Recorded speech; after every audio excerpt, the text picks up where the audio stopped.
Olá, seja bem-vindo. O Kybalion, o todo em tudo.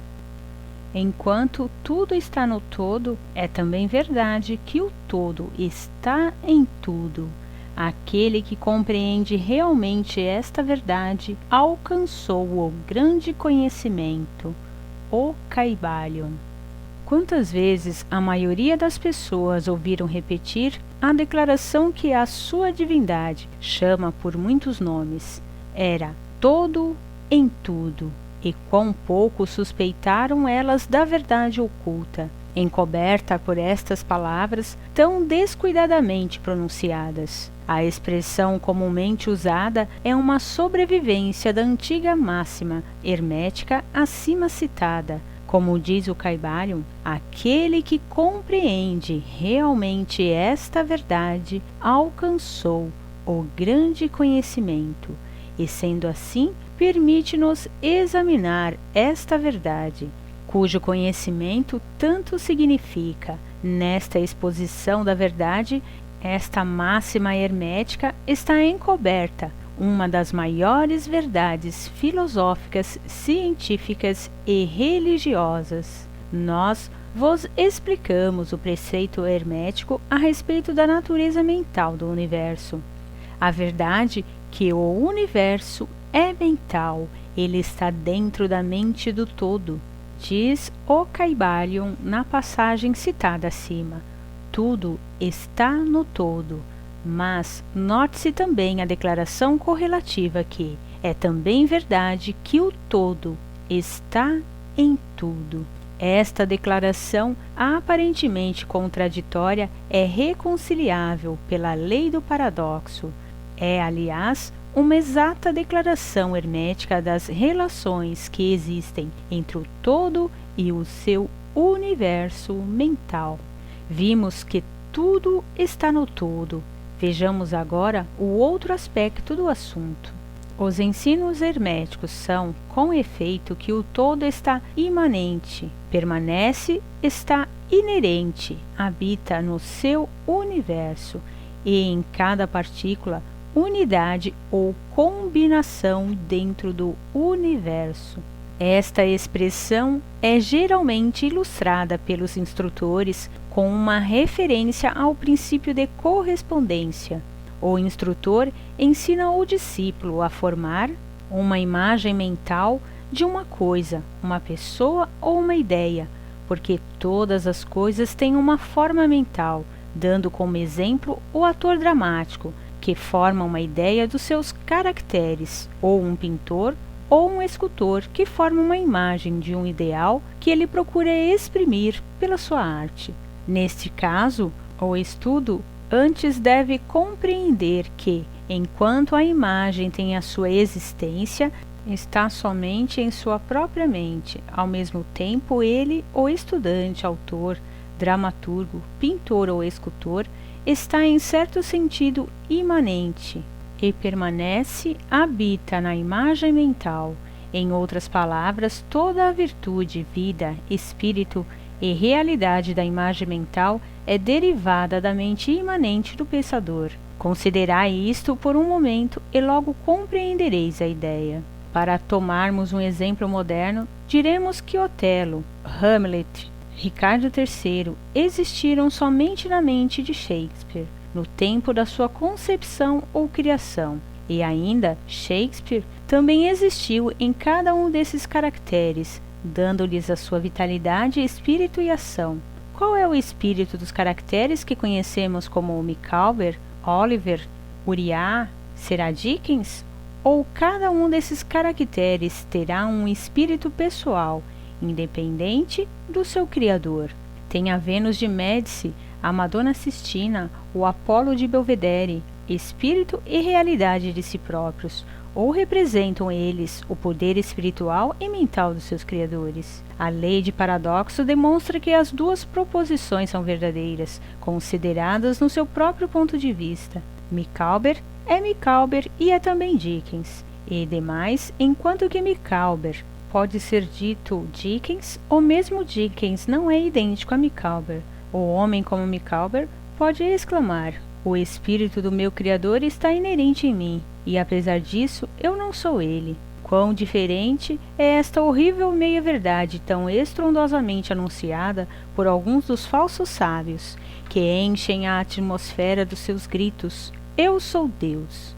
Imaginai o pobre diabo de Micawber ou de Uriah, gritando: Eu sou Dickens, ou algum dos humildes bobos das peças de Shakespeare, anunciando com grande eloquência: Eu sou Shakespeare. O todo está até na minhoca, contudo, a minhoca está longe de ser o todo, e até é de admirar que, conquanto a minhoca só exista como uma coisa humilde, criada e tendo a sua existência na mente do todo, ele, o todo, esteja imanente na minhoca e nas partículas que a formam. Haverá talvez um mistério maior que o de tudo no todo e o todo em tudo? O estudante perceberá no correr da obra que os exemplos dados acima são necessariamente imperfeitos e inadequados, porque representam a criação de imagens mentais na mente finita, ao passo que o universo é criação da mente infinita, e a diferença entre os dois polos as separa. E assim é simplesmente uma questão de grau, porque em ambas o mesmo princípio está em operação. O princípio de correspondência manifesta-se nelas. O que está em cima é como o que está embaixo, e o que está embaixo é como o que está em cima. E no grau em que o homem realize a existência do espírito que está imanente no seu ser, ele subirá na escada espiritual da vida. Eis o que significa desenvolvimento espiritual: o reconhecimento, a realização e a manifestação do Espírito dentro de nós. Procurai não esquecer-vos desta última definição, a do desenvolvimento. Ela contém a verdade da verdadeira religião. Estes muitos planos de existência, muitos subplanos de vida, muitos graus de existência no universo, e tudo depende do avançamento dos entes na escada, cuja ponta mais inferior é a mais grosseira matéria, e a mais superior sendo separada somente pela mais pequena divisão do espírito do todo. Nessa escada da vida, tudo se move em cima e embaixo, todos estão no caminho cujo fim é o todo. Todo o progresso é uma volta à morada própria. Tudo está em cima e embaixo, apesar de todas as aparências contraditórias. Tal é a mensagem do iluminado. Os preceitos herméticos referentes ao processo da criação mental do universo são que, no começo do ciclo de criação, o todo, em seu aspecto de existência, projeta a sua vontade sobre o seu aspecto de estado, e o processo de criação começa. Dizem que o processo consiste no abaixamento da vibração, até que é alcançado um grau bem inferior de energia vibratória, no qual ponto é manifestada a forma mais grosseira possível da matéria. Este processo é chamado o estado de involução, em que o todo está involuído ou envolvido dentro da sua criação. Este processo é considerado pelos hermetistas como tendo correspondência com o processo mental de um artista, escritor ou inventor, que também fica envolvido na sua criação mental, como quase esquecendo a sua própria existência, e que por algum tempo quase vive na sua criação. Se em vez de envolvido usarmos a palavra êxtase, talvez possamos dar uma pequena ideia do que queremos dizer. Este estado involutivo da criação é muitas vezes chamado a efusão da energia divina, como o estado evolutivo é chamado infusão. O polo extremo do processo de criação é considerado como sendo o mais afastado, movido pelo todo, enquanto que o princípio do estado evolutivo é considerado como o princípio da volta do pêndulo do ritmo, sendo expressa em todos os ensinos herméticos uma ideia de volta à casa. Os preceitos são que durante a efusão as vibrações tornam-se cada vez mais inferiores, até que finalmente a restringência cessa e as vibrações de volta começam. Mas há uma diferença, ao passo que na efusão as forças criadoras manifestam-se compactamente e como um todo. No começo do estado evolutivo ou de efusão é manifestada a lei de individualização, que é a tendência a separar em unidades de força, até que finalmente aquilo que se separou do todo, como energia não individualizada, volte à sua fonte como unidade de vida altamente desenvolvida, tendo subido de mais a mais na escada, por meio da evolução física, mental e espiritual. Os antigos hermetistas usam a palavra meditação ao descrever o processo da criação mental do universo na mente do todo. A palavra contemplação sendo também frequentemente empregada.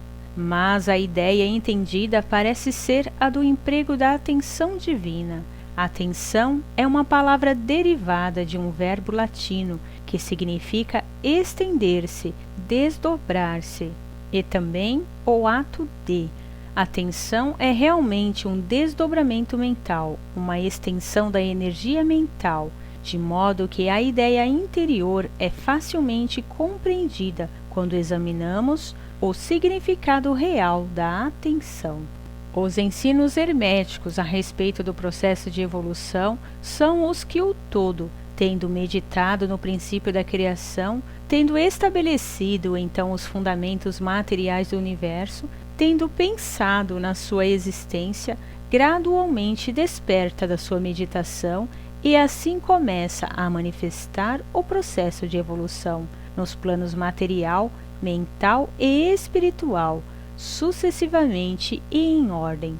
Então, o movimento de ascensão começa e tudo começa a mover-se para a mansão espiritual. A matéria torna-se menos grosseira, as unidades nascem à existência, as combinações começam a formar-se, a vida aparece e manifesta-se em formas cada vez mais elevadas, e a mente torna-se cada vez mais evidente, as vibrações sendo constantemente mais elevadas. Em resumo, o processo total da evolução, em todas as suas fases, começa e procede de acordo com as leis estabelecidas do processo de efusão. Todas ocupam éons e éons do tempo do homem, cada éon contendo muitos milhões de anos, porém, como nos diz o Iluminado, a criação inteira, incluindo a involução e a evolução de um universo, é para o todo simplesmente como um piscar de olhos. No fim dos inúmeros ciclos de éons de tempo, o todo retira sua atenção, sua contemplação e meditação do universo, porque a grande obra está acabada e tudo está retirado no todo de que provém. Mas o mistério dos mistérios, o espírito de cada alma não é aniquilado, mas sim expandido infinitamente. A criatura e o Criador são confundidos. Tal é a relação do Iluminado. A precedente ilustração da meditação e do subsequente despertamento da meditação do todo é mais um esforço dos instrutores para descrever o processo infinito por um exemplo finito. E ainda, o que está em cima é como o que está embaixo. O que está embaixo é como o que está em cima. A diferença é somente em grau. E assim como o todo desperta-se da meditação sobre o universo, assim um homem, no tempo, cessa de manifestar no plano material e retira-se cada vez mais no espírito presente, que é realmente o ego divino. Há um assunto maior de que desejamos falar-vos nesta lição e que nos levaria imediatamente a uma invasão do campo da especulação metafísica. Contudo, o nosso fim é simplesmente mostrar a futilidade de tais especulações. Aludimos à questão que inevitavelmente vem à mente de todos os pensadores que se aventuraram a investigar a verdade. A pergunta é: por que criou o todo os universos? A pergunta pode ser feita de diferentes formas, mas a que vai acima é o essencial da investigação. Os homens esforçaram-se para responder a esta pergunta, mas ainda não há resposta digna de nome. Muitos imaginaram que o todo tem muito a ganhar com isto, mas isto é absurdo, porque que poderia ganhar o todo, que já não o possua?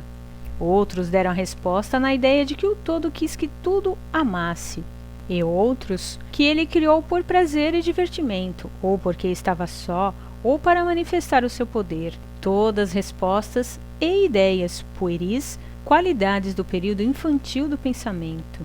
Outros acreditaram descobrir o mistério afirmando que o todo achou-se impelido a criar pela razão da sua própria natureza interna, o seu instinto criador. Esta ideia é mais adiantada que as outras, mas o seu ponto fraco está em ideia de que o todo é impelido por alguma coisa, quer interna, quer externa. Se a sua natureza interna ou o instinto criador impele-o a fazer as coisas, então a natureza interna ou o instinto criador seria o absoluto, em vez do todo.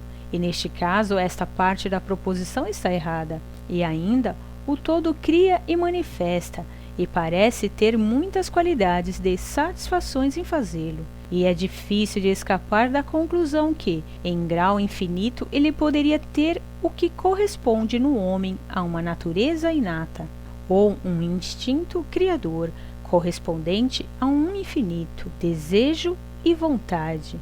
Não poderia agir sem querer agir, e não poderia querer agir sem desejar agir, e não desejaria agir sem satisfação nisso. E todas essas coisas pertenceriam a uma natureza infinita e podem ser consideradas como estando de acordo com a lei de correspondência, mas ainda preferimos considerar o todo como agindo inteiramente livre de toda a influência, tanto interna como externa. Isto é o problema que se apoia na raiz da dificuldade, e a dificuldade que se apoia na raiz do problema. Falando estritamente, não se poderá dizer que haja uma razão para o todo agir, porque uma razão implica uma causa e o todo está acima da causa e do efeito, exceto quando ele quer tornar-se causa, tempo em que o princípio é posto em movimento. Assim, dizeis, o assunto é incompreensível, justamente como o todo é incognoscível, justamente como dizemos simplesmente que o todo é. Assim, também somos obrigados a dizer que o todo age porque age. Enfim, o todo é toda a razão em si mesma, toda lei em si mesma, toda ação em si mesma, e pode-se dizer que em verdade o todo é a sua própria razão, a sua própria lei, a sua própria ação, ou que o todo, a sua razão, a sua ação, a sua lei, são um, com todos estes nomes, sendo de uma só coisa. Na opinião dos que vos dão estas lições, a resposta se encerra no próprio íntimo do todo, junto com o seu segredo de existência. A lei de correspondência, na nossa opinião, compreende somente este aspecto do todo, que pode ser chamado do aspecto de estado. O lado oposto desse aspecto é o aspecto de existência, no qual todas as leis perdem-se na lei. Todos os princípios emergem no princípio e o todo, o princípio, a existência, são idênticos entre si, uns aos outros. Por isso, as especulações metafísicas sobre este ponto são fúteis. Entramos aqui no assunto simplesmente para mostrar que conhecemos a pergunta e também o absurdo das respostas ordinárias das metafísicas e teologias. Espero que esse vídeo tenha contribuído com você de alguma forma. E se você achar que esse vídeo pode contribuir com alguém, compartilha. Gratidão e até o próximo vídeo.